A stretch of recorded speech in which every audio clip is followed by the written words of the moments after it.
It's 6 o'clock. I've just about made it.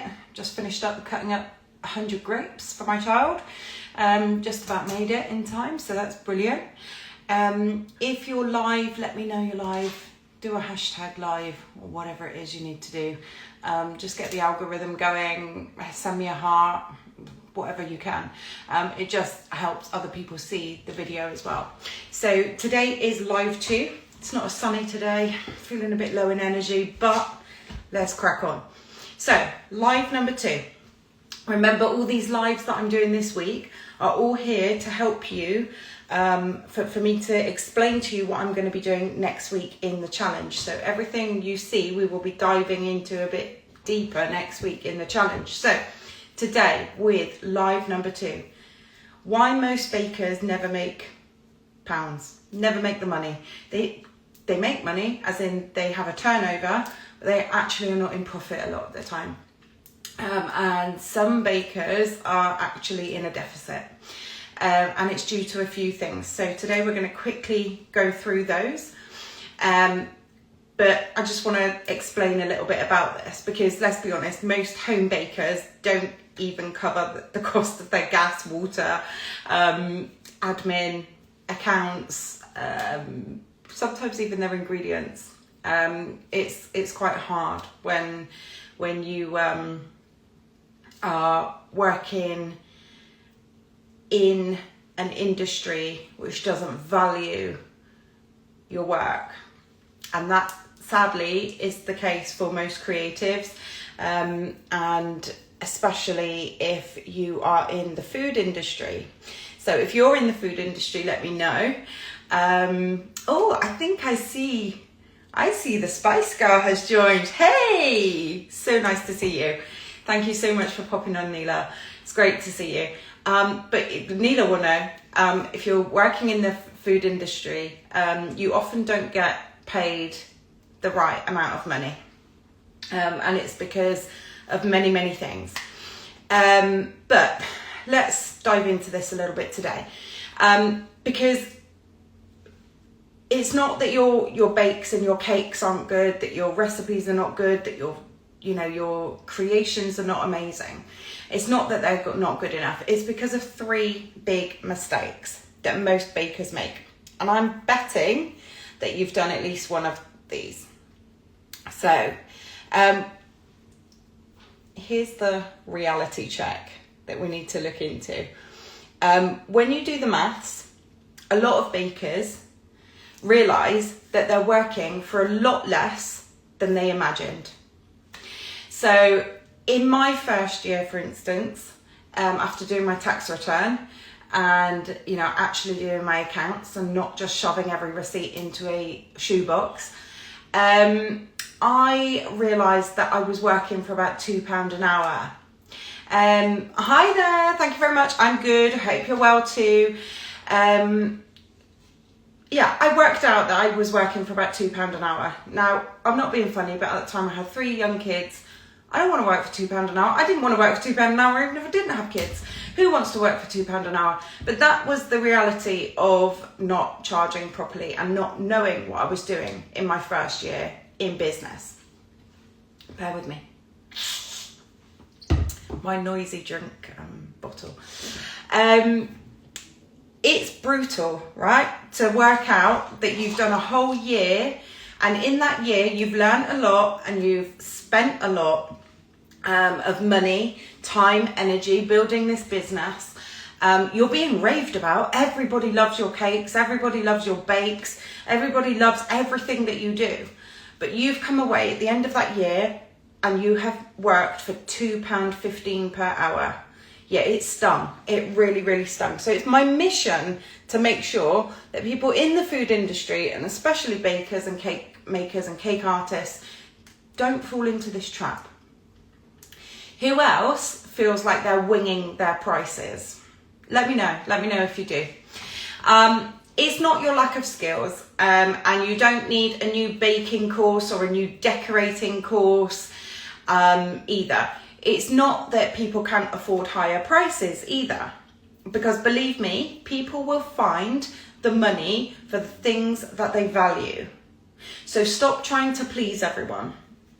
Think about your business and growing your business first. The actual issue is the way you're running things.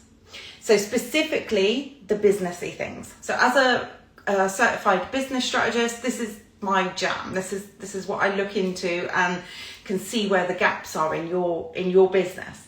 And obviously 15 years as a cake artist and baker, I'm specifically very in tune with bakers and cake makers and food people in the food industry. But the actual issue is not all of those things. You don't need to go on another course. You don't need to go and learn something new. You really don't. What you need to do is get the business things sorted.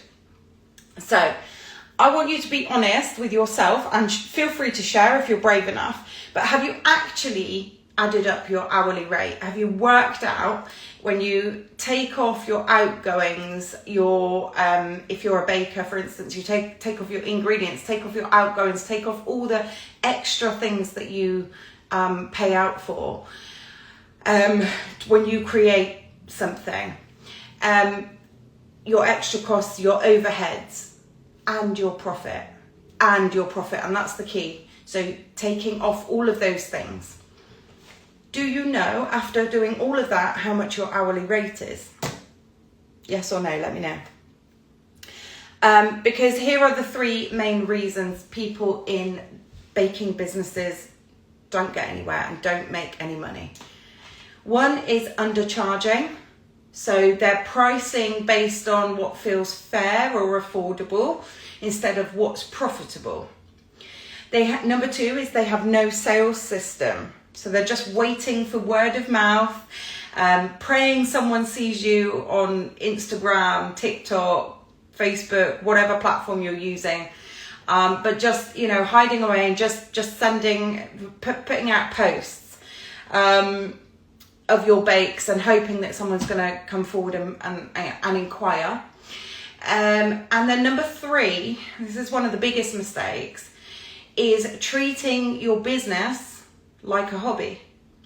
So because you love baking, you love what you do, you love creating, but you don't put the same structure into everything you've learned with your baking and your creating as a business owner would do if they weren't doing that, because you have so much, so much of your time and energy is consumed by this thing that you need to create, and you often feel quite burnt out when it comes to doing the businessy stuff.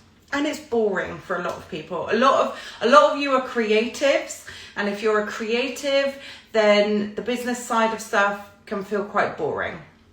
We can own that. It's okay. But the consequences of those three things is that they keep you trapped in a minimum wage or zero profit hustle, wondering why you're exhausted and skint, ready to give up on your baking dream. So which one of these three things do you struggle with the most? Pricing, sales systems, or treating it like a business? Let me know in the comments, and let's have a look at it.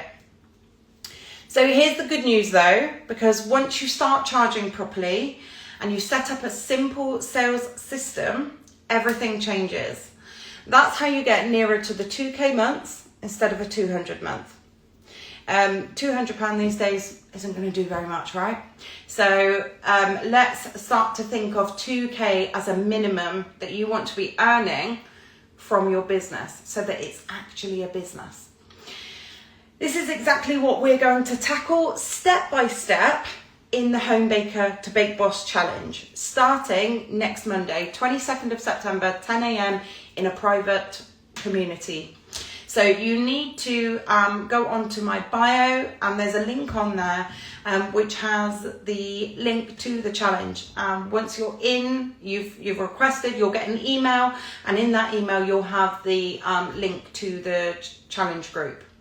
And I can't wait to see you all next week. We are going to do some amazing things together, and even if you do nothing else and you decide never to watch me ever again talk or anything, you can probably take away a lot of value from next week. So I can't wait to see you there. Let me know if you're coming along, and if you can't find the link or there's any problems or anything, just comment challenge and I will send the link to you directly.